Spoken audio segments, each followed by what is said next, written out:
Perfecto, cuando quieras, María, arrancamos. Vamos nomás, estamos listos. ¿Cómo? Ya estamos listos y cuando quieras, Carlos, todo tuyo. Bueno, buen día a todos.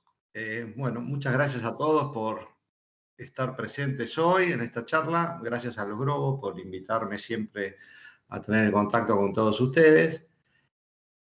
Y vamos a empezar un poco viendo cuál es la situación actual del mercado, qué es lo que ha pasado en la última corrección y un poco ver cuáles son los factores hacia adelante que son los que van a influenciar los precios. Básicamente el mercado hoy por hoy sigue teniendo una estructura y unos fundamentos, digamos, muy firmes. Es decir, lo que no ha cambiado pese a la baja es la estructura del mercado, es decir, los factores que están sosteniendo y que hacen que los precios que tengamos hoy sean sustancialmente distintos a los que teníamos 2 años atrás y que esos fundamentos van a seguir sosteniendo buenos precios. Posiblemente no tengamos los máximos que supimos tener en mayo, junio de este año, pero sí todo lo que es los fundamentos propios nos dan un buen panorama de precios. ¿En qué está basado esta estructura sólida del mercado? Básicamente en que los stocks a nivel mundial son muy bajos, pero no solamente en soja, sino también en trigo y en maíz. Y cuando nosotros medimos estos stocks, sobre todo por el lado de la oferta, es decir, por el lado de los países exportadores, es donde más crítica es la situación. Es decir, la relación stock-consumo de los países exportadores es la más baja de los últimos años. A esto hay que sumarle un fuerte crecimiento que ha tenido China y la demanda global en general, pero sobre todo impulsada por China. Ejemplo claro, después vamos a ver un poco los gráficos, lo van a ver de manera más clara, pero China hace 2 años importaba 5 o 7 millones de toneladas de maíz y en el último año está importando 30. Y de 20 millones de granos forrajeros en total pasó a tener 60 millones de granos forrajeros de importación. Es decir, que China hoy en lo que es granos forrajeros representa 1/4 de la demanda mundial. Es decir, 1/4 del comercio internacional se lo lleva China. Otro punto importante de cara a lo que viene va a ser todo el tema de las políticas renovables en Estados Unidos.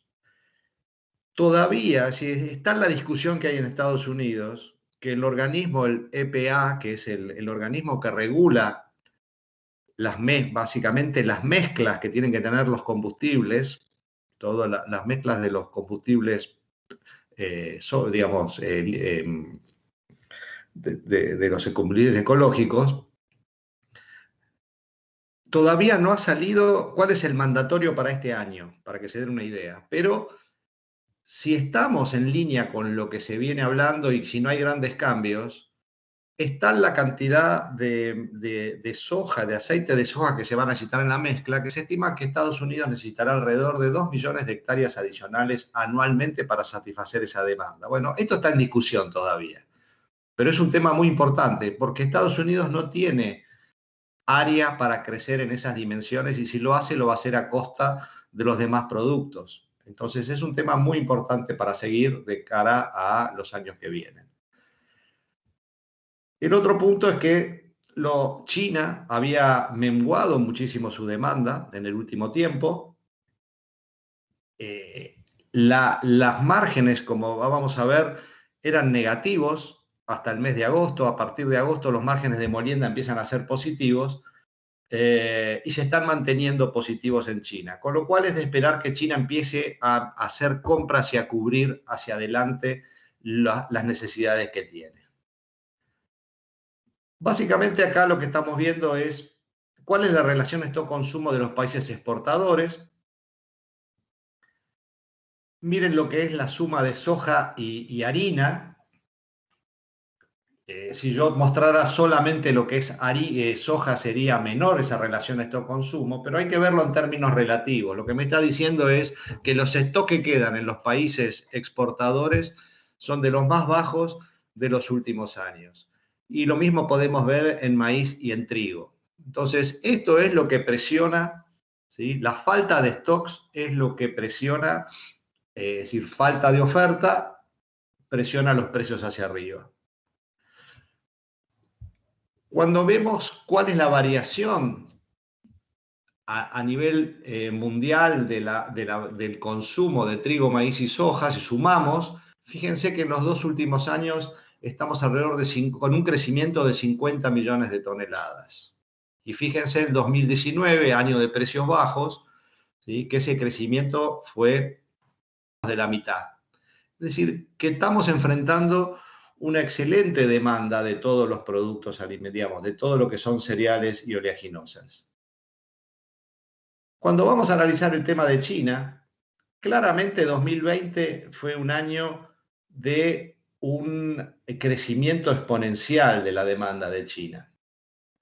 Si ustedes miran la parte roja del bastón, que es las importaciones de maíz, fíjense que en el año 18 apenas superaba, o sea, estaba prácticamente en 5 millones, en el 2019 estamos en 7 millones de toneladas, 2020 nos acercamos a los 30 millones de toneladas y es posiblemente que terminemos este año arriba de los 32 millones de toneladas de importaciones solamente de maíz por parte de China.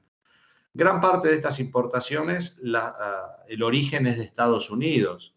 Entonces, esto tiene dos visiones. Una es la positiva, de decir, bueno, si la demanda continúa, evidentemente los precios del maíz van a seguir firmes en Chicago.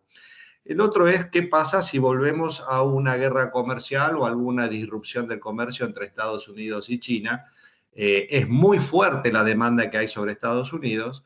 Lo que puede pasar es, bueno, no comprará de Estados Unidos, comprará en otros lugares. Lo que pasa que tampoco hay muchos lugares para ir a comprar maíz luego del fracaso que ha tenido Brasil en su safrinha, ¿no es cierto? Es decir, hoy por hoy, por eso es que el maíz argentino está teniendo tan buenos precios y las perspectivas del maíz para el año que viene también están siendo muy buenas. Si sumamos todos los productos forrajeros, fíjense que estamos alrededor de 60 millones de toneladas de importaciones, cuando en el 2019 ya estábamos apenas arriba de 20. Esto llevado a números globales me implicaría que casi un cuarto del total de las importaciones mundiales de forraje se la lleva a China. Entonces, este es un factor importante. Hoy sigue estando en el mercado, pero siempre hay que estar atento a cualquier enfriamiento o a cualquier frenazo que pueda tener la economía china, de que vamos a hablar más adelante. Por otro lado, el mercado de Chicago siempre está influenciado por lo que pasa en el mercado interno de Estados Unidos.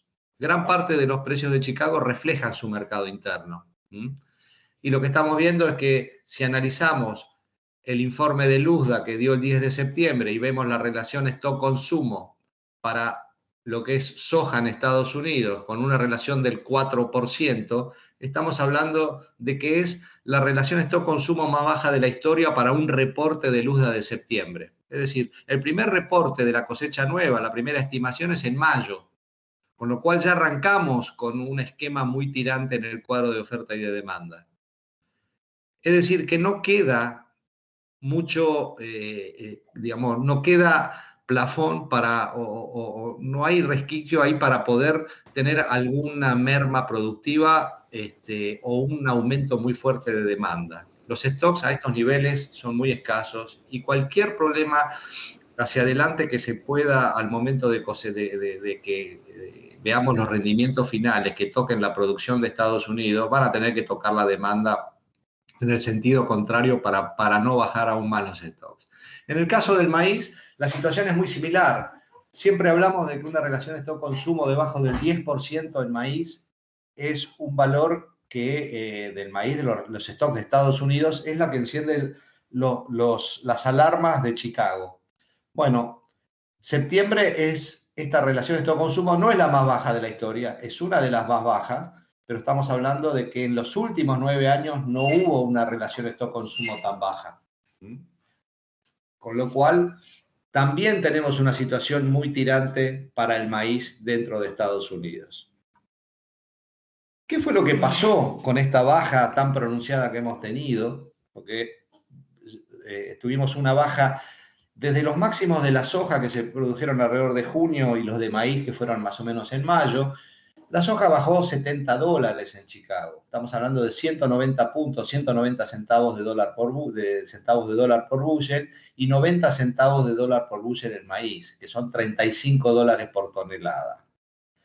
Lo primero que podemos decir acá es que, ahora vamos a ver los gráficos, es que esa baja no se representó de la manera tan significativa que vimos en Chicago, acá dentro del mercado nuestro de lo que es cosecha nueva.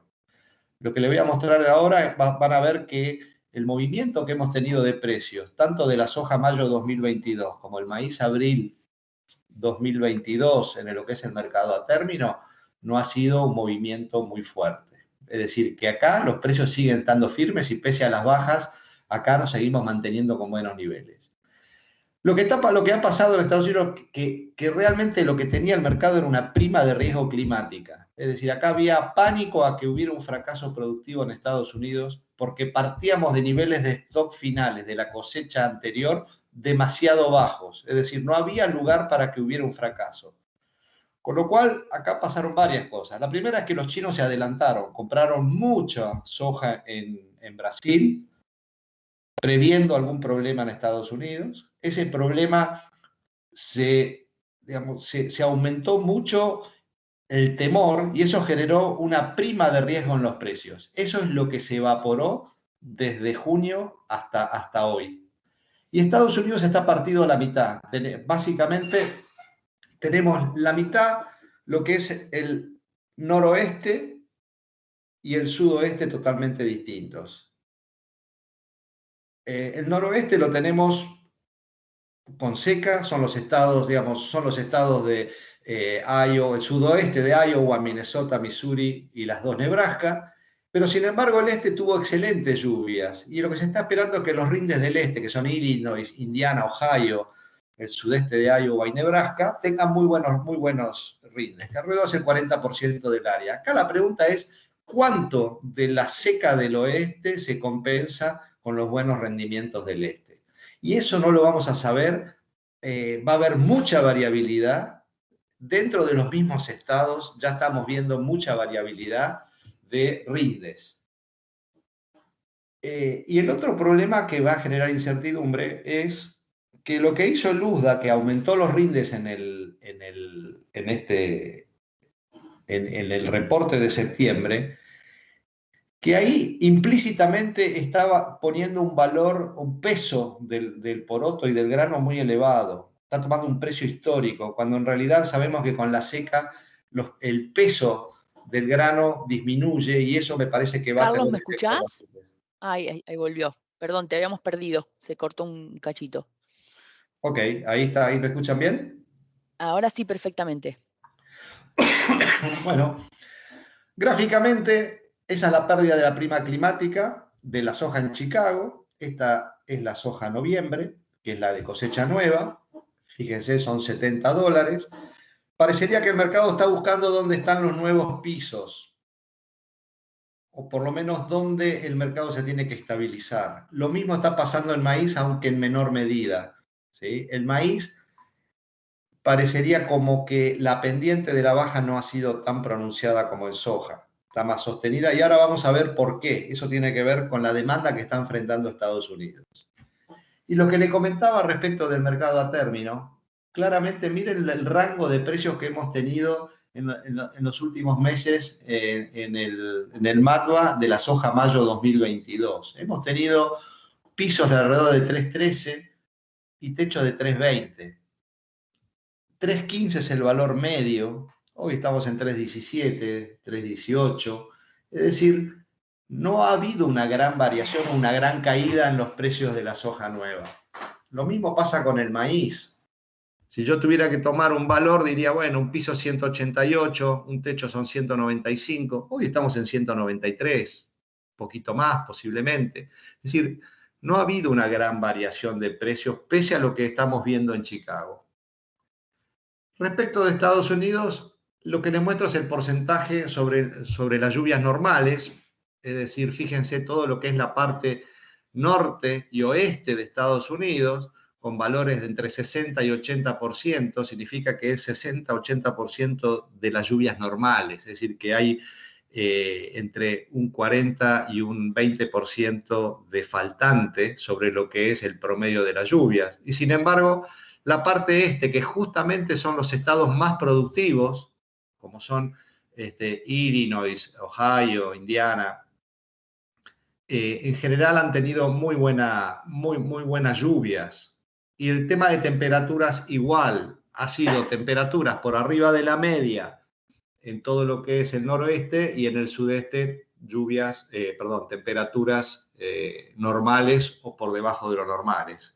Con lo cual acá lo que se está esperando es que los rindes en todos los estados más productivos del este sean inclusive récord en muchos lados, ¿sí? Y entonces la pregunta es, ¿cuánto del este va a compensar las pérdidas del oeste?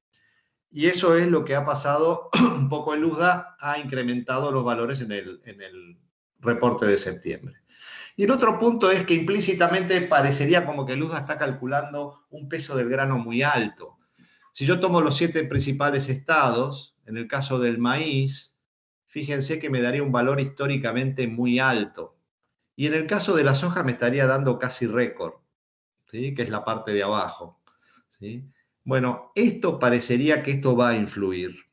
Entonces, no hay que descartar, yo creo que la producción de Estados Unidos, tanto de maíz como de soja, la van a ir variando a lo largo del año en los distintos reportes de Luzda, pero no hay lugar si este movimiento es en menor producción, van a tener que tocar la demanda en sentido contrario, van a tener que bajar la demanda porque no hay cabida para seguir tocando los stocks mucho para abajo.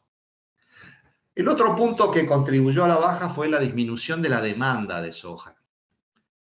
Si nosotros analizamos los reportes de Luzda entre mayo y septiembre, van a ver que la demanda de soja en Luzda la fue bajando, en Estados Unidos la fue disminuyendo. Sobre todo tocó la molienda, el crushing de soja, que lo bajó sustancialmente porque mes a mes la molienda empezó a venir menor a lo del año pasado. Ahora que recordemos que el año pasado la molienda de soja fue récord histórico en Estados Unidos. El otro punto importante del reporte de septiembre, que fue el 10 de septiembre, fue que subió la producción de soja un millón de toneladas. Calculen que si los stocks finales eran 4, ¿sí? El aumentar la producción 1 millón, equivaldría casi a un cuarto de los stocks finales. Con lo cual, ese movimiento es muy importante. Lo que le comentaba de las compras chinas en Brasil, eso también, el ritmo de demanda, los márgenes de moliendas, porque los precios de los cerdos cayeron tremendamente en China, los márgenes de los productores de cerdos eran malos, y eso produjo una baja en el consumo de harina de soja, que fue sustituida mucha de la sustitución se dio con arroz y con trigo forrajero. Los márgenes hoy están distintos. En agosto comenzaron a ser positivos, hablo de los márgenes de molienda, y en septiembre se siguen manteniendo, con lo cual eso es un buen dato, y lo que está claro es que China tiene que comprar la soja, y lo que estamos viendo, un factor que está retrasando la compra y que está retrasando un poco la reactivación de la demanda, es los daños producidos por el huracán Ida, que afectó todas las terminales de carga del Golfo. Se estima que el 60% de la capacidad de carga del Golfo está con problemas, muchos lugares no tienen energía, están en reparaciones, y ha habido alguna sustitución de algunas compras inmediatas que los chinos trasladaron a Brasil, cancelaron en Estados Unidos, se fueron a Brasil. Se estima que esto va a ser temporal y que seguramente en los primeros días de octubre, la primera o la segunda semana, esto va a estar bastante solucionado, pero mientras tanto esto es un tema que está impactando en los precios. Calculen que las barcazas que tienen que bajar por el Mississippi, ¿sí? Lo que ha pasado es que han llegado al Golfo y no han podido descargar, con lo cual no hay barcazas, no hay movimiento. Y lo que sí está claro es que el productor americano con esta baja de precios no está vendiendo.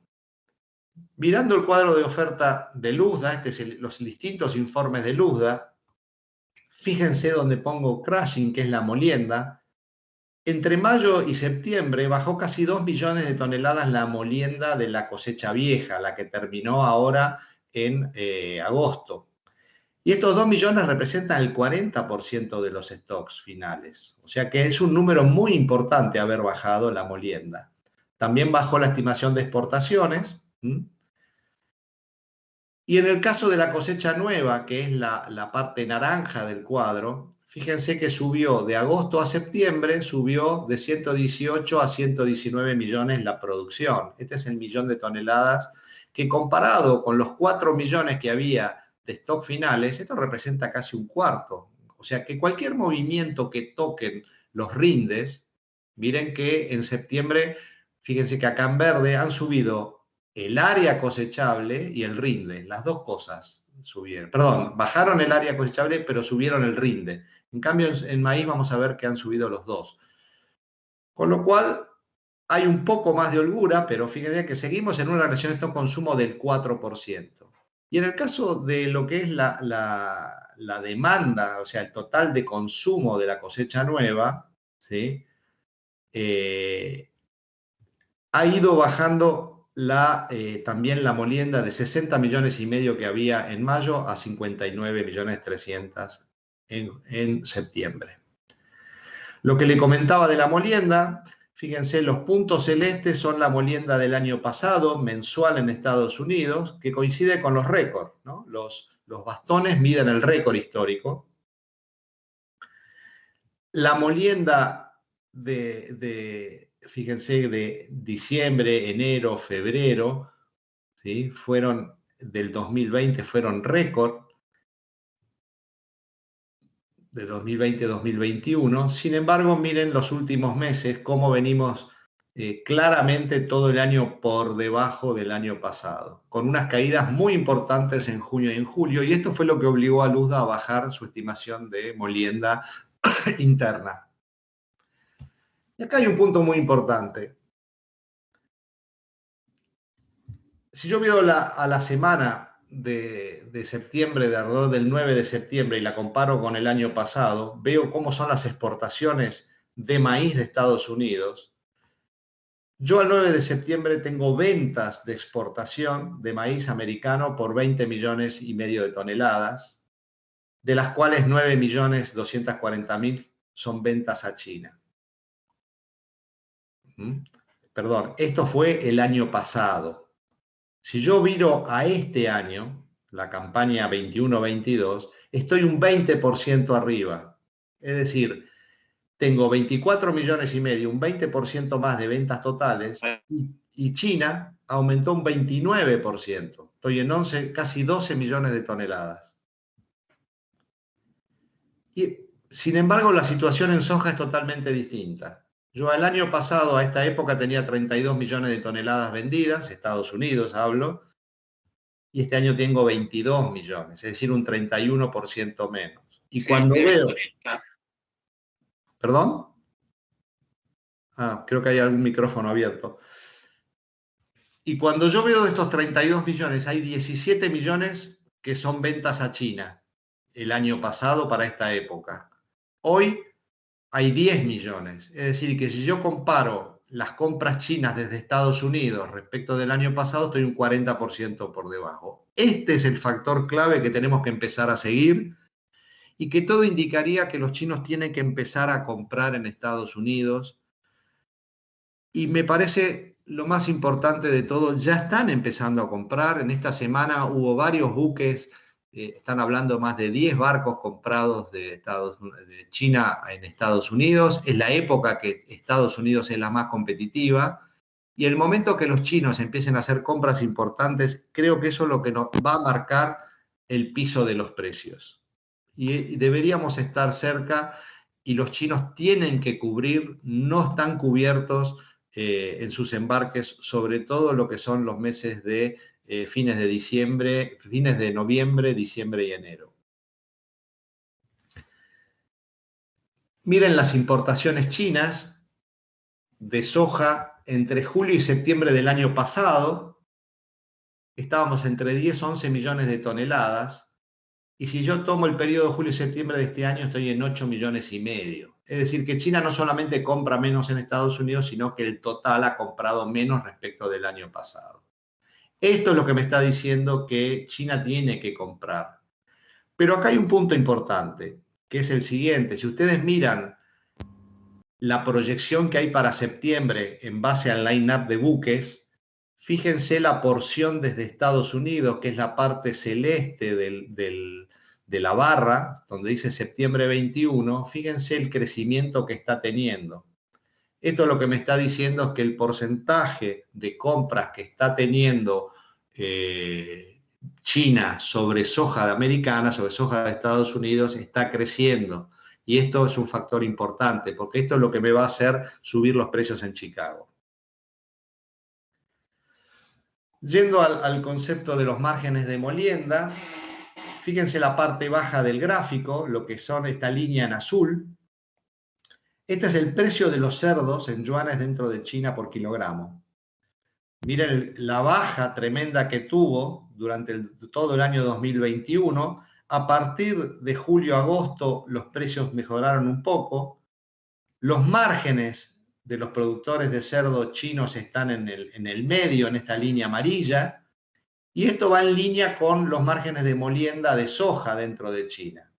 Lo que está claro es que a partir de agosto los márgenes han mejorado muchísimo. Con lo cual, y esta tendencia continúa en septiembre. O sea, esto es un dato muy positivo. Respecto de las implicancias que está teniendo la oferta por el huracán Ida en la zona del Golfo, más o menos en esta época del año hay alrededor de un 55-60% de las exportaciones salen por el Golfo, ¿sí? Y hoy hay un 60% de esta capacidad que está inutilizable, que está en reparaciones. Hay un montón de terminales de elevadores que no están funcionando y que es probable que empiecen a funcionar a partir de mediados de octubre. Con lo cual, esto también está influenciando en los precios de Chicago porque no hay posibilidades de embarcar y entonces tampoco los chinos están presionando mucho las compras. Y sí, lo que estamos viendo es que las compras que están haciendo los chinos están haciendo compras hacia adelante. Esas son las compras que estamos viendo. Y en esta semana ya hemos visto, pese a haber estado en feriado hasta el día martes en China, ya estamos viendo que el mercado de chino de las compras se están reactivando. Es un dato muy positivo. En cuanto al maíz, claramente lo que vemos es un aumento fuerte de la demanda. Parecería que hay que ver, el 30 de septiembre, el USDA va a informar cuáles son los stocks de los granos forrajeros al final de la campaña. Es decir, como la campaña terminó a fin de agosto, el 30 de septiembre lo que va a decir el USDA es cuáles son los stocks finales reales que quedan de la campaña anterior al 1 de septiembre, es decir, al final de la campaña del año, o sea, de la campaña pasada. Y ahí me parece que hay un dato que es el consumo de forraje, que el USDA lo viene calculando pésimamente todos los años, porque el número que está estimando el USDA de consumo anual de forraje implicaría una caída de más del 30% respecto del año pasado. Y eso parece mucho. Ahora lo vamos a ver. El impacto fuerte, como les demostré, del aumento de la demanda ha sido las exportaciones. China comprando muy fuerte, ¿sí? 20% arriba respecto del año pasado para esta misma época del año de las ventas de maíz nuevo. Eso empujó al USDA a que en el reporte que hizo en septiembre aumentara las exportaciones 2 millones. Y luego sí, subió la producción claramente, más de 6 millones de toneladas, donde aumentó el rinde y el área. Y el otro punto importante es qué es lo que pasó con Brasil y qué es lo que está pasando con la producción ucraniana. Porque ya vimos la demanda sobre Estados Unidos, pero acá hay un número que no cierra mucho. ¿Qué es esto que yo marco en amarillo? Este es el número, lo que está en rosa o rojo, ustedes ven color morado, es el cuadro de, digamos, lo que estimó el USDA de mayo a septiembre de la campaña vieja, que terminó en agosto. Y lo que está en naranja, amarillo, esto es las proyecciones de la nueva campaña, ¿no? Siendo la última estimación de Luzda la que dice septiembre 21. Y acá fíjense que cierra la campaña pasada con una estimación de exportaciones de casi 70 millones de toneladas. Y el Luzda me dice que para la campaña nueva el total exportado van a ser 62. Esto es raro. ¿Por qué? Porque si me está faltando un montón de exportaciones de Brasil por caída de la producción brasileña, estamos hablando que inicialmente se estimaban entre 32 y 35 millones de exportaciones y hoy están estimando que Brasil va a exportar 22. Y lo mismo pasa con Ucrania, en menor medida, pero los rindes que están cosechando, están empezando a cosechar, son menores. Eso que no exportan estos países, ¿a dónde va a ir la demanda? Bueno, parte va a ir en Estados Unidos, parte va a tener que venir a la Argentina, ¿sí? Entonces, me parece a mí que este número, a lo largo del año, el Luzda lo va a tener que ir modificando hacia arriba y aumentar las exportaciones me implican menores stocks. Ahora, está claro que fue aumentando lo que es cosecha vieja, ¿sí? Fíjense que la demanda la subió casi 2 millones de toneladas entre mayo y septiembre, ¿sí? Y sin embargo las exportaciones las bajó, ¿sí? Subió el consumo de etanol, ¿sí? Subió el consumo doméstico, y lo que es cosecha nueva, subió 6 millones la producción por suba de rinde y suba de área cosechable, ¿sí? Y también subió levemente la demanda, o sea, subió mucho más la exportación, la producción, digo, subió 900.000 toneladas la demanda, por el lado de las exportaciones, solamente 600.000 toneladas. ¿Sí? Es decir, esto me parece que hay que seguirlo de cerca. Respecto del consumo para forraje, que va a haber que estar muy atento al reporte de septiembre, porque eso va a influenciar el reporte de oferta y de demanda de octubre.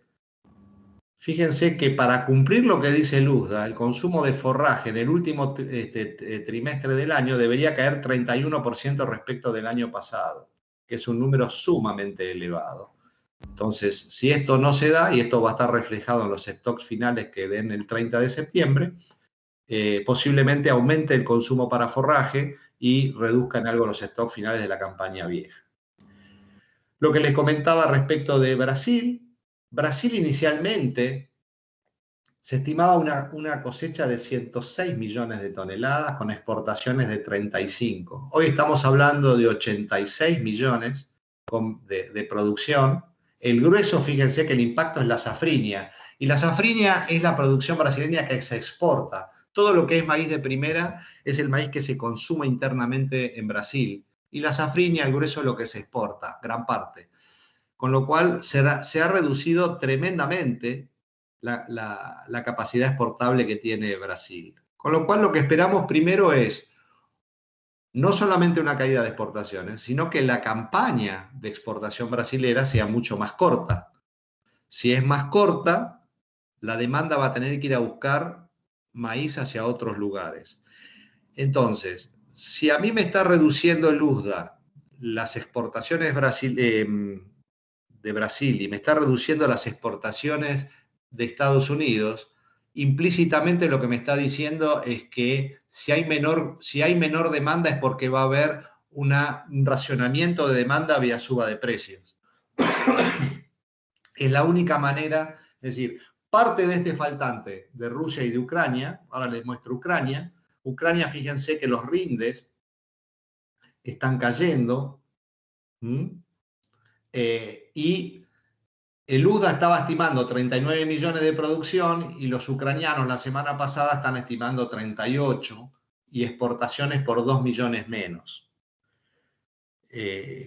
Con lo cual, parte del faltante de exportaciones de Brasil y de Ucrania seguramente va a estar compensado por otros orígenes.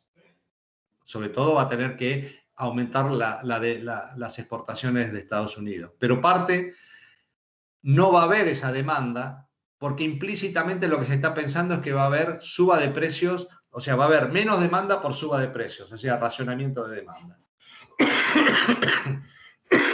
Perdón. Yendo al trigo, el trigo parecería que es uno de los productos que está con mayor impulso, o por lo menos se ha posicionado muy bien justamente porque los fundamentos son muy buenos. La relación stock-consumo de los países exportadores es la más baja de los últimos 15 años. Todos los países importadores, fíjense las últimas licitaciones, Egipto, Túnez, Marruecos, están todos pagando precios muy arriba de lo que venían pagando y todas las semanas están tratando, o cada 15 días están sacando, algún país está sacando una licitación de compra. Si yo miro 2-3 meses para atrás, y veía cuál era el cuadro de oferta o las producciones que estaba estimando el USDA, yo tenía 31 millones y medio en Canadá, hoy son 23.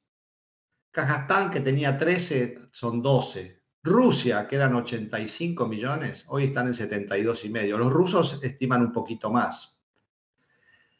Y acá finalmente, si yo sumo lo que se estimaba hace 2-3 meses, lo comparaba con el año pasado, los países exportadores me iban a sumar alrededor de 9 millones de toneladas más respecto del año pasado. Cuando yo voy a los últimos números que me está dando el USDA y sumo todo esto, a mí me da que en vez de crecer 9, bajo 9 millones. O sea, bajo 8.600.000 respecto del año pasado, cuando ya el año pasado tenía 2 millones menos respecto del anterior. Es decir, que el efecto es que a mí me están faltando 18 millones de toneladas justamente de los países que son los que tienen que abastecer el mundo respecto de lo que yo tenía planificado hace 2-3 meses atrás. Cuando voy a la relación de los stocks respecto de la demanda que enfrentan los países exportadores, estoy en la más baja de los últimos años. Y acá en rojo es una proyección de AgResearch, que es he mostrado varias gráficos. Esta es una consultora muy importante de Estados Unidos que es bastante alcista respecto de todos los productos. Y si yo mido esta relación stock-consumo en base a los días de consumo, me daría apenas 18 días el stock que me queda en los países exportadores, ¿no? Con lo cual, lo que me está diciendo es que la situación internacional del trigo es muy tirante. ¿Qué pasó durante agosto? Miren lo que es el crecimiento de la demanda de las exportaciones de los principales 8 países durante el mes de agosto. Claramente, este es el momento donde sale el trigo ruso y ucraniano del Mar Negro, es el que se lleva todas las licitaciones, es el trigo más barato, ¿sí? Pero me está creciendo todas las exportaciones de todos los países, ¿sí? Si yo lo comparo históricamente con el mes de agosto de todos los años, voy a ver que es el más alto. Si lo que me está diciendo es que la demanda que está habiendo de trigo es enorme. Y esto también se está reflejando en los precios. Miren, de los mínimos de julio, estos son los distintos orígenes. El trigo ruso es esta línea roja, que está en $304 FOB.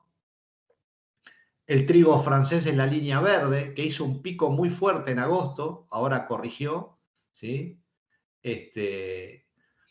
Tengo el trigo canadiense, o sea, están todos los orígenes. Este naranja de $350 es el trigo, el hard wheat americano, que en general Estados Unidos es un mercado que está muy fuera de precio, es el trigo más caro, y generalmente hay que mirarlo como que es, al tener una relación stock-consumo muy alta en Estados Unidos, o sea, lo que hay es mucho trigo en Estados Unidos respecto de su demanda, eso lo único que me está diciendo es, bueno, si hay un problema grave, tengo trigo, o sea, hay trigo muy caro, pero hay en Estados Unidos, ¿sí? No es lo mismo que sucede con la soja, donde no hay en el resto del mundo. Fíjense, esto es el precio que acaba de pagar Egipto. Estos son los precios de las últimas licitaciones que hizo Egipto, ¿sí? Y este es el precio más alto pagado desde el año 2015, ¿sí? Y Está bien, acá habría que sacarle 4 o 5 dólares respecto de que cambiaron la forma de pago. Antes lo pagaban cash, ahora lo pagan a 180 días. Eso implicaría un costo de 4 o 5 dólares adicionales, pero no cambia el concepto de que Egipto está convalidando cada vez precios más altos. Con lo cual esto es muy positivo para el trigo nuestro, sobre todo para el trigo diciembre y enero. Con lo cual, claramente el foco del mercado pasó del clima de Estados Unidos. Una vez que se descartó el fracaso, tuvimos la fuerte corrección. Hoy el foco está en la demanda. El primer foco es qué es lo que va a hacer China, cuánto China va a comprar de soja, si sigue presionando las compras de maíz, ¿sí? Y ahí tenemos que empezar a ver, bueno, primero qué pasa con los márgenes de molienda en China. Claramente los márgenes de molienda están siendo positivos, fíjense, de estar muy negativos, hoy están positivos, y esta tendencia sigue en septiembre. Con lo cual, esto alienta a que los chinos empiecen a comprar. El segundo punto es lo del huracán, que claramente esto se tiene que solucionar y todo el mundo está pensando que ya a partir de octubre el tema está solucionado, con lo cual el Golfo va a empezar a trabajar y es posible que tengamos un movimiento normal. Con lo cual, hasta ahora el mercado lo que tenía era, o sea, estaba en un modo de ajuste, de precios, de corrección a la baja, ¿sí? Sobre todo por mejores perspectivas de producción en Estados Unidos y una demanda que se veía mucho más tranquila. Bueno, esto me parece que vamos a empezar a ver un cambio. Y el segundo punto que me parece muy importante es qué va a pasar con la producción sudamericana en el 2022 y sobre todo la producción de soja. Creo que el clima durante el verano, vamos a tener lo que se llama un mercado climático sudamericano de suma importancia y que va a afectar los precios de Chicago. Ahora vamos a ver un poco cómo está, qué es lo que están anticipando. Los otros días tuvimos la charla de Estela Carballo en Los Grobos, hablando del clima, y está anticipando un patrón muy similar al año pasado, pero mucho más leve. Y el otro punto es que para mí los números que se están proyectando para Brasil para el año que viene son muy optimistas. O sea, están hablando de un crecimiento de área entre el 3 y el 5%, y están ya estimando una producción para el año que viene de 144 millones de toneladas en Brasil de soja, que esto sería, o sea, estos números ya están metidos en el mercado. El tema es qué pasa si hay algún problema. Entonces, ahí es donde yo pongo el foco y a mí me gustaría detenerme en un análisis respecto de la importancia que tiene Brasil, que ahora la vamos a ver. ¿Qué es esto? Darme un cuadro acá donde estos bastones rojos que ustedes ven acá abajo es la relación stock-consumo de Estados Unidos. Con lo cual en el 2021 vemos que la relación stock-consumo que venimos hablando del 4% está en línea con lo que pasó en el 2012, 2013, 2014. Relaciones de stock-consumo bajísimas. Pero para mí el cambio radical está en qué pasa con Brasil. Si miramos cuáles eran las exportaciones brasileras, que es los bastones azules, en estos años 2012, 2013, las exportaciones brasileñas estaban entre 30, 40 en el 2013, 45 millones de toneladas. Hoy estamos hablando de 85 millones de toneladas. Y el otro punto es qué pasaba con las importaciones chinas. En esos años, las importaciones chinas eran alrededor de 60 millones de toneladas. Lo que para mí es muy importante es ver Brasil, qué porcentaje de las exportaciones brasileras representaban, o sea, qué porcentaje eran las exportaciones brasileras respecto de las importaciones chinas.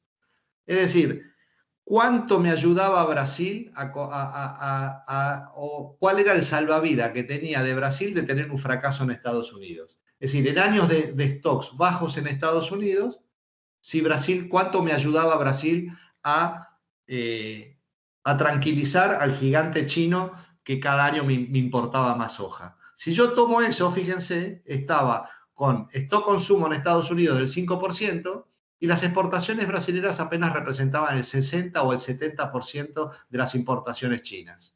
Hoy ese número cambia radicalmente. ¿Por qué? Porque las exportaciones brasileras me representan el 85% de las importaciones chinas. ¿Qué quiero decir con esto? Que en los años 2012, 2013, 2014, fíjense, la línea roja es el precio máximo de la soja julio en Chicago, que es la soja que fija el precio de la campaña nueva acá en Sudamérica. Con stock bajos en Estados Unidos y con Brasil, que no representaba un número más significativo que el 60% de las importaciones chinas, lo que me decía es no había mucho plafón o mucho colchón para tener, para bancar el crecimiento chino. En cambio, con estas producciones que está teniendo Brasil, hoy el colchón es mucho más grande. Por lo tanto, esto es una apreciación particular, no deberíamos tener picos de precios tan altos como tuvimos en estos años 2012-2013. Es decir, ante un problema de un fracaso de Estados Unidos, hoy tengo un Brasil que me sirve mucho más de amortiguador de lo que me servía antes. Con lo cual, me parece a mí que los máximos que tenemos en Chicago deberían ser menores a los que vimos en esos años. Por eso es que le doy mucha importancia a esos 144 millones. Una cosa es Brasil con 144 millones y otra cosa es Brasil con 10, 15 millones de toneladas menos y exportando mucho menos. ¿Por qué? Porque toda esa presión de compra va a ir sobre Estados Unidos y eso me va a dar precios de Chicago mucho más altos. Volviendo al clima, esto es la charla que nos dio Estela Carballo los otros días. Fíjense el año pasado, la Niña, que es esta línea azul que va, comenzó con menos 1,5 grados de desvío, digamos, de más agua más fría en el Pacífico ecuatorial, ¿sí? Y recién a partir de febrero, marzo y en abril, ¿sí? Se fue llegando, o en abril básicamente, llegamos a 0,5. Es decir, que tuvimos 1,5 grados durante mucho tiempo, septiembre, octubre, noviembre, con un pico durante enero, para llegar a empezar a estabilizarse, a ir a una zona neutral recién a fines del verano.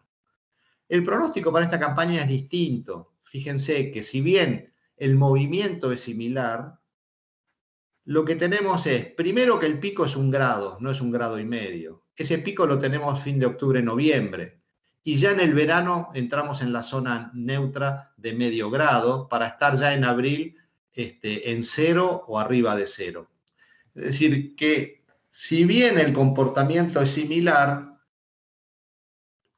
el tema de la Niña o la profundidad de la Niña es mucho más leve que el año pasado. Viendo un poco las lluvias, esto ya es de otros meteorólogos, pero en general todos coinciden.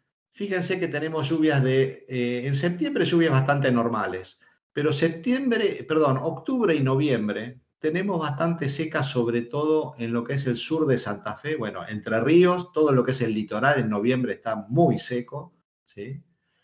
Y lo más que no es tan grave, pero sí es la zona más seca, sur de Santa Fe, sur y oeste de Córdoba, ¿no? Claramente, fíjense, octubre y noviembre, con muy buenas lluvias en La Pampa. Y provincia de Buenos Aires no está tan mal. Si vamos al verano, fíjense, diciembre, enero y febrero, sigue el problema en lo que es el litoral en diciembre. Entre Ríos sigue estando muy seco, norte de Santa Fe muy seco, sur de Santa Fe seco, norte de Buenos Aires elementos, pero todo lo que es Buenos Aires está bastante bien. En enero, fíjense que tenemos lluvias normales, bastante normales, con buenas lluvias en el norte de Buenos Aires, y febrero también. O sea que coinciden un poco los pronósticos de lluvia con el movimiento que va a tener la Niña. Y el otro punto es Brasil. Brasil Acuérdense que Brasil empieza a sembrar ahora, ellos en la zona del Mato Grosso recién pueden empezar a sembrar a partir del 15 de septiembre. Bueno, las lluvias se retrasaron un poco, porque esperaban un poquito de mejores lluvias ahora hacia septiembre. Sin embargo, las lluvias pronosticadas para octubre y noviembre son muy buenas. Con lo cual, acá lo que estamos viendo es que vamos a tener un buen arranque de Brasil. Y esto me parece que va a presionar. La idea de los 144 millones de toneladas para 2022 en Brasil van a seguir vigentes. Entonces, me parece este un buen dato de, por lo menos los pronósticos son de que Brasil va a tener una buena siembra, o sea, va a sembrar en tiempo y en forma. Y esto le va a quitar un poco de riesgo climático, ese riesgo climático sudamericano. Lo que sí es importante es ver el verano, cómo viene. Y sobre todo verlo en Argentina, que es donde ya vimos el año pasado que el impacto de la Niña es donde más tuvo influencia. Por último, me parece a mí, quiero mostrarle algunos puntos que me parece que son los que se van a empezar a hablar. Hoy nadie está mirando, o muy pocos están mirando estos temas, y me parece que van a ser de bastante importancia durante el 2022. El primero, lo que está pasando con los precios de los alimentos, lo que está pasando con el gas, lo que está pasando en Estados Unidos respecto de los movimientos de las tasas de interés.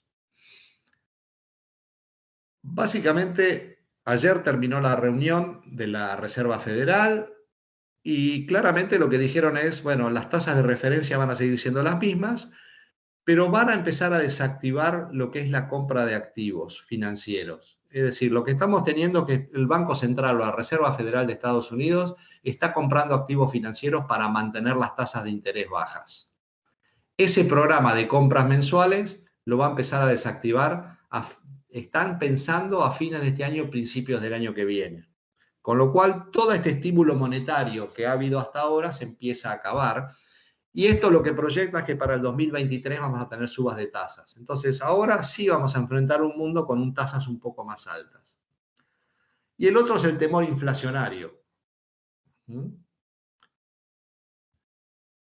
Miren lo que, lo que fueron las estimaciones de la OCDE que acaban de salir para septiembre, comparadas con las estimaciones inflacionarias que tenía para los distintos países del G20, ¿sí? En junio.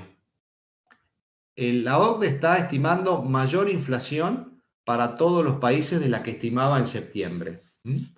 No sé si ustedes han visto que Estados Unidos, los últimos datos de la inflación, le está dando una inflación anualizada del 5% o más. Por ahora las opiniones dentro de Estados Unidos es que es un tema temporal, ¿sí? Pero hay una presión inflacionaria, claramente hay una presión inflacionaria, ¿sí? Estos son los índices de precio de la FAO, es el índice de las Naciones Unidas. Fíjense el incremento que ha tenido el precio de los alimentos durante el 2021. Y la otra, el gráfico de la derecha, me está viendo el cambio año comparado con el año anterior. El cambio que estamos teniendo en el 2021 y lo que se proyecta para el 2022 son de subas de precios de los alimentos muy importantes. Y esto es el foco y es el núcleo de los índices, digamos, esto se mira mucho cuando uno desgrana los índices de inflación al consumidor, lo que empieza a ver es, bueno, vamos a los precios de los alimentos, los precios de la energía, porque eso me proyectan hacia adelante un poco cuál va a ser el comportamiento. Y el otro tema es lo que está pasando con el gas. En Europa el precio del gas se ha cuadruplicado de los valores que teníamos a principio de año. Fíjense los valores sobre la izquierda, podemos ver el precio en dólares del BTU en Europa, Estados Unidos, Inglaterra y Asia. Estados Unidos no ha tenido una suba tan importante, pero fíjense lo que es Europa. Y el otro tema es, el de la derecha me está mostrando cuál es la capacidad, digamos, el nivel, los stocks básicamente, ¿no? Es decir, estamos con niveles, o sea, falta gas y el gas ha subido tremendamente. Y acá está toda la discusión, esto viene de la mano de la discusión de lo que son las energías renovables.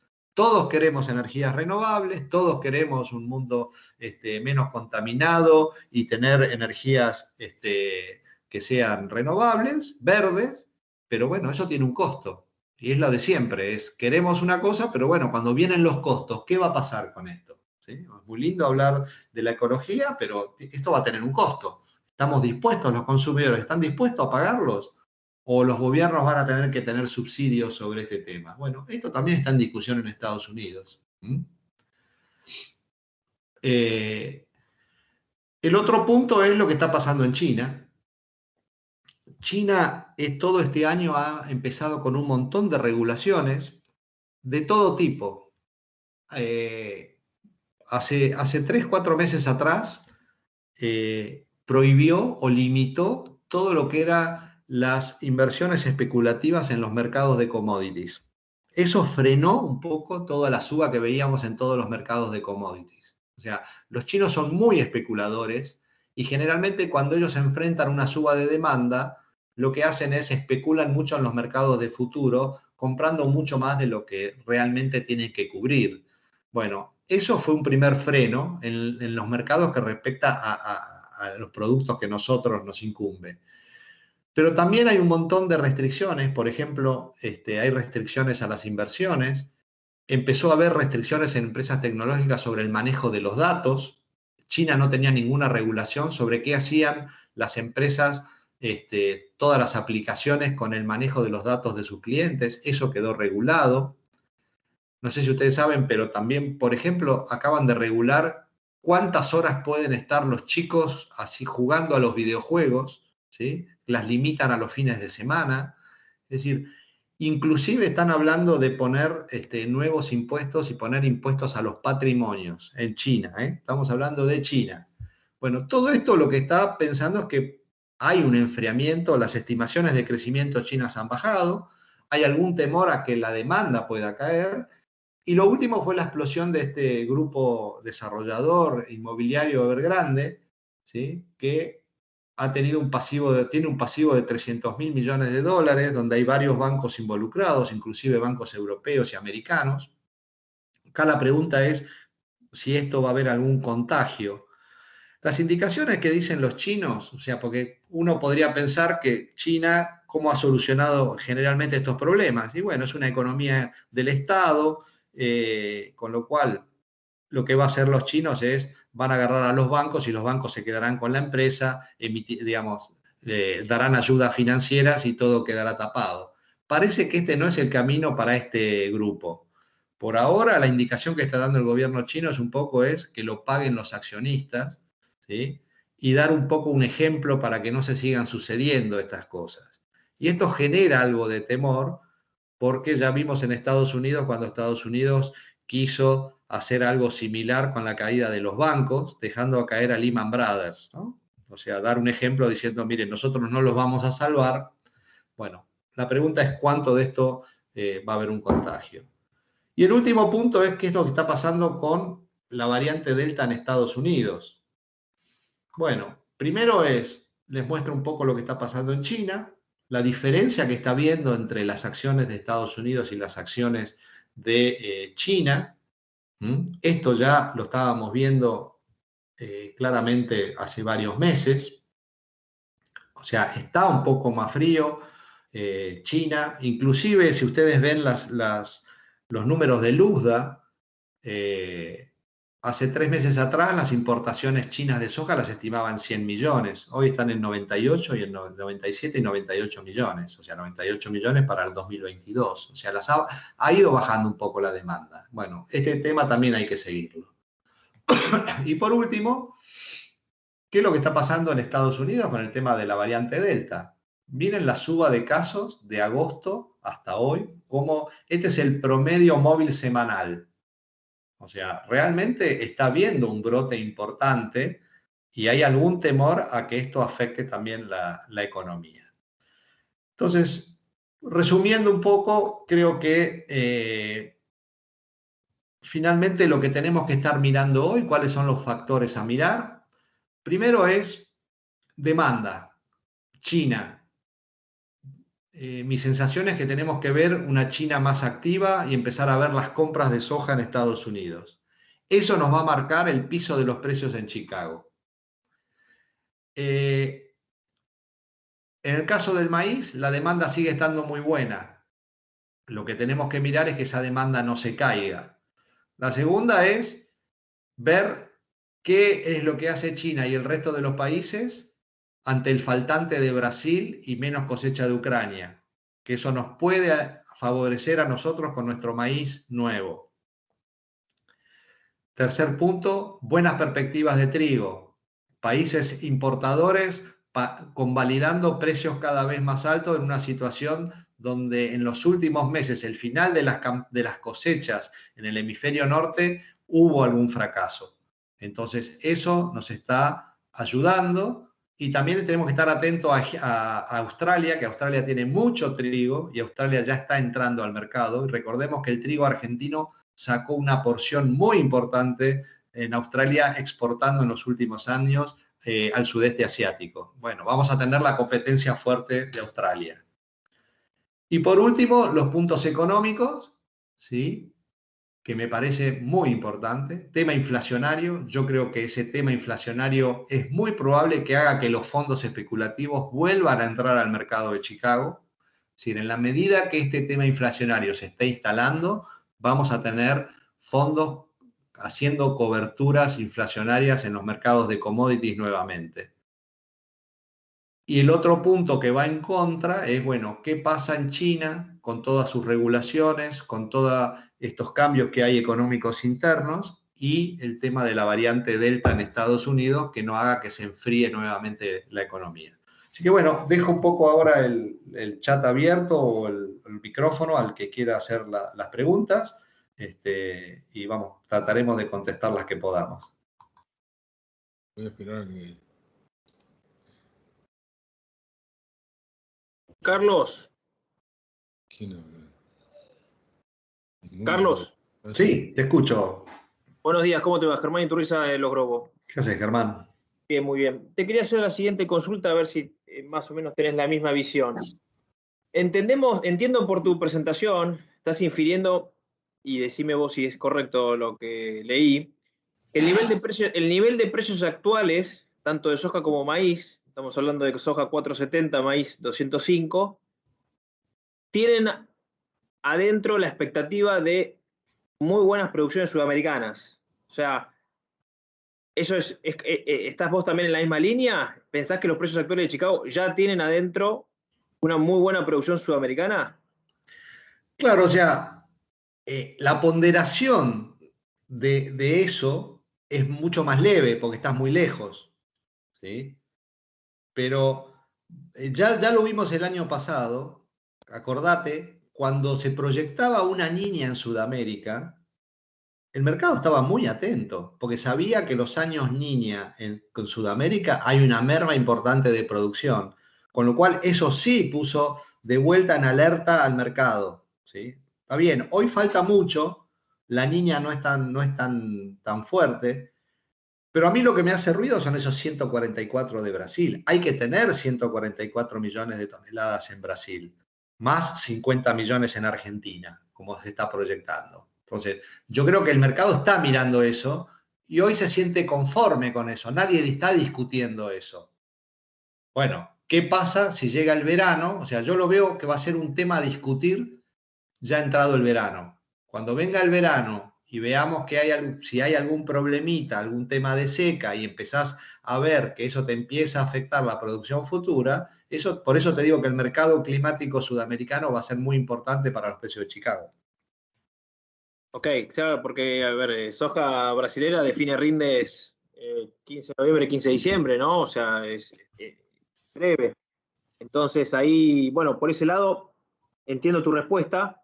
Y por el lado del maíz, también te quiero hacer la misma pregunta. Digamos, a nivel fundamental parece todo muy sólido, pero ¿por qué no estamos teniendo unos precios un poco más agresivos en Chicago, más altos, o el mercado invertido, que el mercado está en un leve carry en este momento?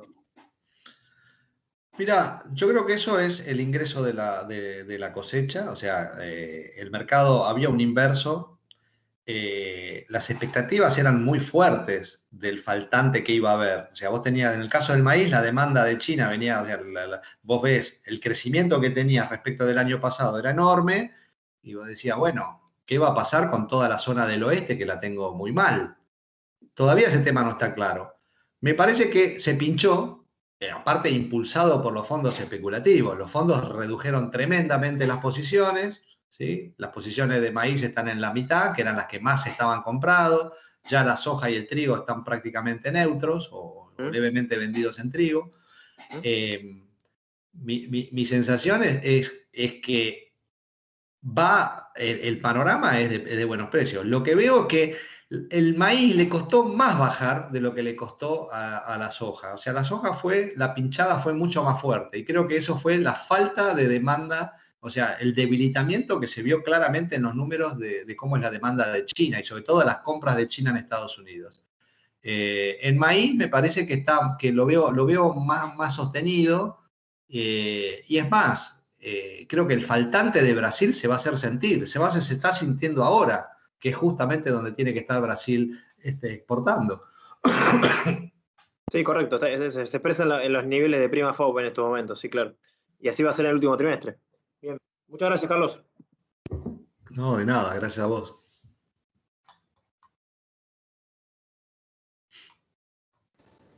Hola, ¿puedo hacer una pregunta? Sí, claro. ¿Qué tal? Soy Marcelo Stefoni y tenemos campo en Olavarría y en Pellegrini. Uno de los temas que me inquieta es, digamos, la presencia de los fondos y, digamos, las tenencias y las posibles salidas que puede haber. En mi caso, por haber, digamos, pasado por algunas aulas en Estados Unidos, me quedé con algunos amigos que están en Wall Street manejando fondos de inversión bastante importantes y algunos de ellos que, digamos, manejan 7.000 millones de dólares están pensando que tarde o temprano se viene una caída importante porque, digamos, China va a tener un decrecimiento y además porque la multiplicación de la base de los activos de la Fed fue tan monstruosa que la absorción que van a hacer ahora, la reabsorción que empieza a partir del 1 de octubre, genera, digamos, como un efecto dominó o como la pirámide, ¿cómo la llamás? Ponce. Como el sistema Ponce. Un sistema hacia atrás que puede desencadenar, digamos, unas caídas cuya velocidad de ocurrencia es muy discutida, puede ser rápido o puede tardar, digamos, un par de ciclos agrícolas, pero están jugados a la baja y muy cubiertos. Y me hablan de que tarde o temprano hay caídas de otra crisis como la del marzo del 2020 o la del 2008. Entonces me pregunto cuál es la correlación que hay entre el precio de maíz, por ejemplo, y o la relación stock-consumo esperada y los precios esperados. Si no tuviste en el pasado, digamos, relaciones similares de stock-consumo con menores precios de maíz. Porque si se produce una corrida de las dimensiones de las que me están diciendo, y repito, gente muy respetada, con posiciones importantes, no creo que se salve los commodities, ¿no? Sí, está claro. Mira, esa es una visión que está teniendo gran parte digamos, de todo lo que es la comunidad financiera. O sea, mucha gente está pensando que va a haber una corrección muy fuerte, que los activos están muy inflados. Yo he mostrado en otras charlas, ahora no lo he mostrado en esta, pero yo vengo llevando un gráfico desde el año 2008, donde está la crisis digamos, de septiembre del 2009 con la caída de Lehman Brothers, donde se ve claramente la evolución de los precios de la soja, del maíz, en comparación con las acciones, el oro, el petróleo, es decir, toda una serie de activos que está tomado como base índice, con índice base 100, el 15 de septiembre, que es la caída de Lehman Brothers, ¿no? Y ahí claramente vos ves una dicotomía tremenda entre lo que ha pasado con los activos financieros respecto de lo que ha pasado con los commodities. Todo el tema de la suba de tasas, digamos, suba de tasas, no hay suba de tasas. Lo que está haciendo la Fed va a sacar los estímulos. Es decir, lo que viene haciendo es inyectando plata todos los meses. Lo que va a decir es, voy a empezar a inyectar menos plata y después voy a dejar de inyectarla. Con lo cual, no está hablando de suba de tasas, la suba de tasas la sigue manteniendo y el mercado está esperando que las subas de tasas se produzcan en el 2023 y que pueden haber hasta 3 subas de tasa, pequeñas subas, ¿no? Estamos hablando de que la tasa hoy de referencia es 0,25. Entonces, mi sensación es que sí, que los activos financieros están totalmente inflados, pero están inflados por la plata que han volcado no solamente la Reserva Federal, sino los bancos centrales. Esto es un put gratis que le daba al mercado financiero los bancos centrales, donde decía, mira, ante cualquier problema yo inyecto plata y la plata se va a los activos financieros. Ahora, la otra, o sea, acá siempre se discutió entre una gran recesión o una gran inflación y no se estaba muy claro para qué lado vas. Y el temor que tiene Estados Unidos sobre todo es que no haya una recesión, por eso es, ante la primera duda, inyecta plata. Bueno, lo que le está dando miedo hoy a la Fed es los índices inflacionarios. Lo que está viendo es, hoy la inflación sigue en línea con lo que ellos piensan, ¿sí? Pero están viendo que hay una presión hacia adelante, ¿sí? Y el razonamiento de que esa inflación que le está dando que le dio los últimos meses demasiado alta es producto temporal de la pandemia, de ciertas distorsiones que hay, pero que van a volver. Bueno, eso está en duda. Lo que está claro es que hay una presión inflacionaria. Y mi sensación es que en el momento, o sea, por supuesto que el primer movimiento ante una crisis financiera es la baja de todos los activos. Ahora, al haber tanta liquidez en el mundo, lo primero que se va a pinchar son los activos financieros que están inflados. Pero es muy probable que haya una corrida hacia los activos reales por el tema inflacionario. O sea, ahí yo lo veo que justamente hay muchos que están empezando a desinvertir, ya sea en bonos o en acciones, para empezar a mirar el tema de commodities. Lo que está pasando con el gas no es un tema menor. Lo que está pasando, o sea, si uno analiza el resto de los commodities, se va a dar cuenta de que en general están sostenidos. Y ahora lo que ha pasado es que luego del tema climático ha habido una salida de todos los fondos, ¿sí?, de especulativos en los mercados nuestros, trigo, maíz, soja. Con lo cual, si yo tuviera que decir si hoy el posicionamiento de los fondos es positivo o negativo para los precios, el haber neutralizado esa posición, a mí me da la perspectiva de que hay todavía camino para que vuelvan a entrar y que vuelvan a posicionarse. O sea, es un camino que es positivo para los precios. No es que están comprados y el riesgo es que se salgan. Están neutros. Yo escuché otra charla hace 15 días donde decían que solo en la soja estaban neutros y en el maíz estaban comprados en 10.000 millones, si mal no recuerdo. Vos me decís que ahora es neutro también en maíz. No. Maíz lo que pasa es que están como 200.000 contratos comprados, lo que pasa es que tienen la mitad, o sea, es prácticamente la mitad de lo que tenían. Y en soja sí la redujeron tremendamente la posición. No, hoy en esta reunión no traje porque tenía muchas cosas para mostrar, no puse lo de los fondos, pero generalmente yo muestro el comportamiento de los fondos. Y los fondos hasta hace pocos meses eran un factor negativo para el mercado, que de hecho lo fue, porque cuando empezó todo este tema de la prima de riesgo climática, los fondos empezaron a salir. Pero hoy hay espacio como para que empiecen a entrar. La dicotomía de la que hablas, si la pudieras reducir a un porcentaje, digamos, de cuánto, en qué proporción sigue la caída.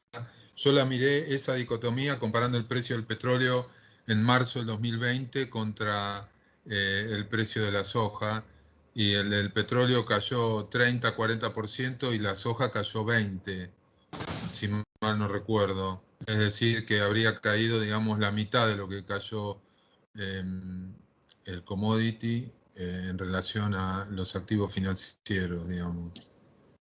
Dijo, con respecto al petróleo, no, con respecto no recuerdo cuál activo financiero miré, al dólar, creo, ¿no? No, eso es inverso, no me acuerdo cuál miré, pero bueno. ¿No tenés algún orden de magnitud de, digamos, históricamente cuánto lo sigue el grano? No, esa relación aparte es difícil de saber porque vos estás hablando de un panorama de una crisis. Entonces, las crisis explotan por algún lado. Generalmente ahí es donde el impacto es mayor y luego va corrigiendo y después se va trasladando a los distintos activos. Con lo cual, sí, lo que está claro, cualquier gráfico que uno mire, es que las acciones están en niveles estratosféricos, ¿no? Si uno los mida, están en niveles muy altos, los bonos han ajustado porque las tasas... Ahora, lo que pasa es que el nivel de riesgo son enormes. Todo lo que son activos, digamos, lo que es el high yield, el alto rendimiento de los bonos en Estados Unidos, es un disparate. El riesgo que hay respecto del rinde que da nunca estuvo tan alto. Por eso es que el miedo es a cuándo viene la corrección. Ahora, esto se viene hablando hace un montón de años. Y lo único que ve es que el mercado sigue subiendo. Y ese efecto está impulsado por la política monetaria. Con lo cual, esto no es menor que la Fed empiece a quitar los estímulos, es un primer índice. Lo que están tratando es de desinflarlo de la manera que no se produzca una crisis. Y lo vienen manejando bastante bien, porque lo que están haciendo es, sin tomar medidas, simplemente diciendo lo que van a hacer. Miren, tengan cuidado, que si esto pasa vamos a hacer tal cosa. Ya con eso el mercado, hasta ahora lo vinieron manejando. Vamos a ver cómo desactivan todo esto, porque esto que estamos viviendo, nunca en la historia se vivió una cosa así.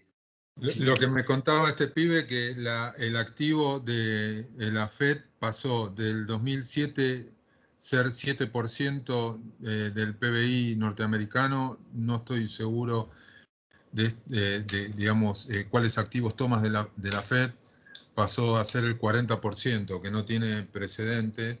Y además que todos saben allá, digamos, que está injustificado los activos y ninguno quiere ser el primero boludo en reconocerlo porque lo echa. Entonces esperan a que venga la hecatombe para quedar confundidos, digamos, como decía un profesor allá, como ciervos en el bosque que huyen todos juntos en la masa, pero ya todos saben y la están esperando.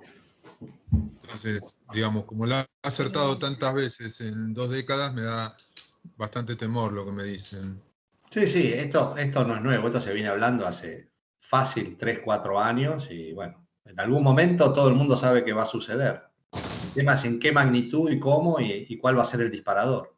Pero bueno, lo que decís vos, nadie da el primer paso porque nadie quiere compararse con el otro dando el primer paso y quedando mal. Si lo hubieran hecho hace 2 años, hoy estarían pésimos. No sé, ese material, si esas 2 o 3 slides, podés llegar a dejarlas disponibles a alguien para, no sé, tener algo. Sí, yo se lo puedo pasar a, ¿cómo se llama? Se lo puedo pasar a María, que si te contratás con María Cuesta, yo se lo paso a ella para que te lo pase.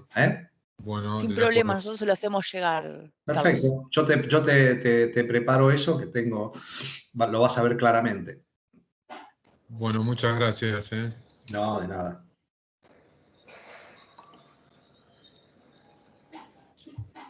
Carlos, ¿te puedo hacer una pregunta? Sí, cómo no. Jerónimo, de acá de la zona de Entre Ríos. ¿Hasta dónde ves que puede llegar a traccionar el trigo diciembre Rosario? La verdad que lo venimos mirando, que en algún momento va a ajustar, pero al final no termina ajustando y la verdad que estamos a 3 meses de la cosecha, 2 meses de la cosecha, están muy bien los trigos, por lo menos en esta zona, creo que en varias zonas están muy bien y uno ve que tiene una firmeza notable. Llegó a los 2.30 y pico, 2.37, 2.38. ¿Pensás que puede llegar a seguir cinchando para arriba o va a quedar por ahí? Mira, el mercado tiene, o sea, vos lo ves y está muy bien. O sea, los precios internacionales, lo que te fui mostrando, la evolución de los precios FOB de todos los orígenes han subido, los países importadores están convalidando precios más altos en sus importaciones. O sea, lo primero es, el mercado está muy saludable. Subió mucho, estás en muy buenos valores. Tenés un precio que lo hablamos con Germán ayer también, que es el tema de los fletes. Los fletes están carísimos, con lo cual a Argentina el impacto del flete le impacta mucho. Mirá, para que te des una idea, en el caso de los fertilizantes hoy, el precio del fertilizante, el 15% del componente del costo es flete. Entonces, tenés ahí un factor en contra que es que estamos muy lejos de los destinos, el precio subió mucho y el principal factor que te diría que donde yo más miedo tengo es la autorregulación que ha hecho los propios exportadores en acuerdo con la molinería para no competir, o sea, vos no vas a tener este año tampoco la competencia entre la molinería y la exportación, que eso era lo que a vos en los años donde había competencia y los exportadores se compraban todo el trigo, después la molinería tenía que pagar fortunas para hacerse de mercadería. Eso tampoco va a ocurrir porque lo que no quieren es que el gobierno se meta en el medio. Ya lo vimos el año pasado. Es decir, van a comprar lo necesario que hay según los números que te da de lo que tiene Argentina para exportar. No van a comprar más. Con lo cual vos vas a tener una ventana de oportunidad para venderlo, ¿sí? Lo único que te puedo decir, yo veo precios sostenidos. ¿Cuánto más puede subir? Lo que sé es que no vas a tener una competencia durante todo el año. Y lo que veo que estos precios son muy buenos. Ahora, ¿hasta dónde podés tirar de la piola? No me animo a decírtelo. A mí estos precios me parecen muy buenos, muy buenos. Ahora, también tenés valores FOB en el Mar Negro de $300, ¿sí? Acá estamos hablando de valores de 280. Bueno, hay $20, no estamos tan lejos de esos valores, ¿no? Bien, está clarísimo. Me faltó el comentario que además está lo de la coyuntura del río, ¿no? Que no sé hasta qué punto va a entrar a jugar en los trigos estos que se terminan antes acá. Pero Claro, claro. la zona en la que estás vos vas a tener ese problema. Si vos estuvieras en el sur, sabés que te van a ir a completar, sabés que vas a estar más tranquilo. Lo que pasa es que, bueno, en la zona que estás, yo creo Carlos. que... Sí. Sí, quisiera agregarle también para sumar a la respuesta. La paridad internacional, tomando como referencia principales exportadores del hemisferio norte, te da 2.40, 2.45 la capacidad de pago, ¿no? O sea, que más o menos estás en esos niveles. En el corto plazo no se ve mucho más para ir para arriba. Es importante lo que menciona Carlos, lo del mercado interno, estas reglas no formales. Y al mismo tiempo, sumando a la respuesta del tema del río, pensá que el grueso de los negocios de trigo, no tengo un porcentaje exacto, pero ahí es importante, no son Panamax, son handys o son barcos que se llevan 30 a 35 lucas. O sea, yo no creo que en trigo tenga tanto impacto como puede pasarle en soja y en maíz, en lo que es en upriver. Y además que debería venir la estación llovedora en Brasil, más la estación supuestamente llovedora argentina, donde más históricamente llueve y se incrementan los milimetrajes, deberíamos tener una recuperación en los ríos como para no ser un tema de que salga en las noticias, ¿no? O sea que ahí te digo, esa es mi respuesta de corto plazo. Y de visión de largo plazo, o de mediano plazo, para hacerlo un poco más, porque la verdad que el largo plazo no en Argentina no existe. Si vos te pones a pensar en la dinámica de siembra y de producción y, o sea, de oferta y demanda, vos vas a tener ahora la producción sudamericana y australiana, y hasta por lo menos junio no vas a tener ninguna otra oferta adicional en el mercado. Entonces todo lo que es el hemisferio norte recién te va a entrar a jugar en la presión de precios desde mayo en adelante. O sea que pareciera ser que queda todo sostenido hasta mayo-junio, y después verás cómo sigue la cuestión en cuanto a la producción del hemisferio norte, y obviamente teniendo en cuenta el juego exportadores, molinería en el mercado interno, ¿no? Genial, muy bueno. Muchas gracias.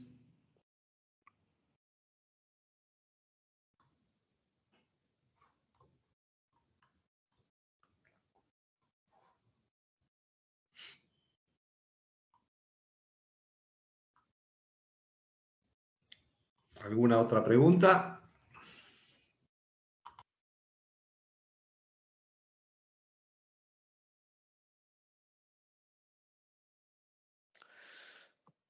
Creo que no tenemos más preguntas, Carlos, ¿eh? Nada en el chat. Bueno, perfecto. Muchísimas gracias a todos por acompañarnos. El 28 entonces nos volvemos a encontrar en otra nueva charla de Manhwa, en este caso una charla sobre soja, súper interesante, se las recomiendo. Esta va a ser en horario de la tarde. Durante esta semana estaremos promocionándola a través de la plataforma y les estará llegando las invitaciones a través de sus contactos comerciales de los Grobo. Un abrazo a todos y seguimos en contacto por cualquier cosa. Bueno, gracias. Gracias, Carlos. Gracias a vos, gracias a todos. Saludos. Gracias. Buenos días.